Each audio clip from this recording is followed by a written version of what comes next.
Dobar vam mrak, hoću reći noć.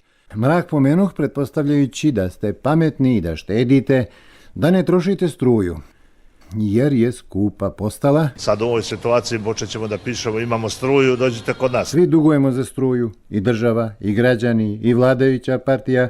Ambijent fantastičan. Mi nemamo načina da platimo tu struju, jer niko nigde ne radi, niko prihoda nema od nikud. Pa je ovih dana elektrodistribucija napravila akciju, tako se to kaže, kojom redovne platiše mogu potpisati protokol da se zaostali dug plaća u ratama od 20 eura, ma koliki bio. Ko će to da plati? Pa su za Podgoricu od 150.000 stanovnika otvorili čak 3 šaltera. To je triangl Do kojih se redovi otegli nikad kraja. I tako će biti sve do kraja sljedeće sedmice. Na tom kraju mnogi su saznali da se potpisivanje takvog ugovora plaća 20 eura. Ne na tom šalteru, nego na posebnom. Dok mi čekamo, ljudi mogu da umiru. Pa se onda čovjek mora upustiti u novo gužvanje, čitaj red, i vratiti na početak kolone da se uključi u akciju zvanu Podijelimo teret. Podijelimo teret. Podijeljeni su tako nervoza, znoj, čekanje.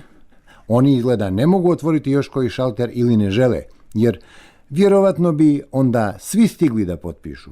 Kao da akcija i nije za to da svi potpišu, nego goli marketing. Savjet za korisnike Android mobilnih. Ako idete u inostranstvo, isključite internet pristup jer vam se u pozadini programi updateuju.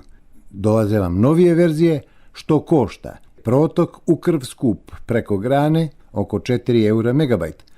Kad se vratih doma platio sam 90 eura, a ne znam zašto. U stvari znam, bila mi uključena ikonica za internet. Sjećam se, prije koju godinu zapade mi za uho kada je postavljan krst na vrh hrama.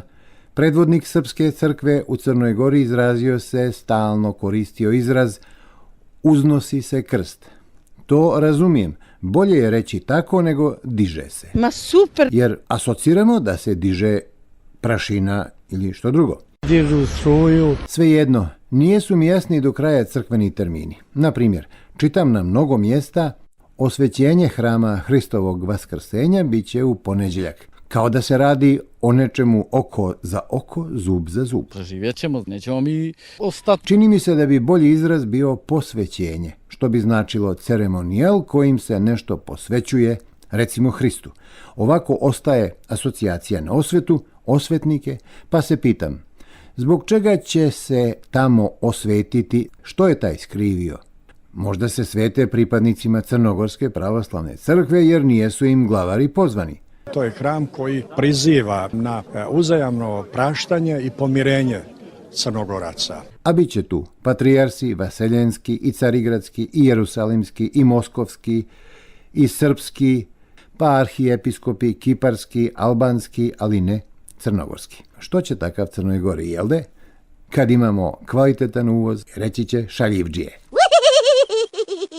Odgovor čeka i predsjednik države. Mitropolit je uputio otvoreno pismo patrijarsima, oni su adresa za odgovor i ja očekujem da će neko od njih saopštiti iz kojih razloga je tako opredjeljen sastavnik koji su pozvani. Džomić je podsjetio mitropolita Crnogorske pravoslavne crkve. Pozvani su i prizvani svi, čak i gospodin Dedejić, naravno pristojno odjeven i u svojstvu građanina. Vlada Crne Gore imenovala je počasni odbor da prisustvuje, mi bi rekli, otvaranju hrama.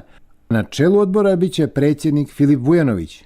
Mislim da je bolje bilo da vlada imenuje odbor za sebe, a predsjednik države da je samostalan. Vidio sam da je to, nažalost, državna, a jednopartijska odbor koji treba da radi taj čin. Hoću da vjerujem da ih po partijskom istom osnovu nisu okupili isti cilji kao početkom 90-ih kada su počeli da grade taj hram.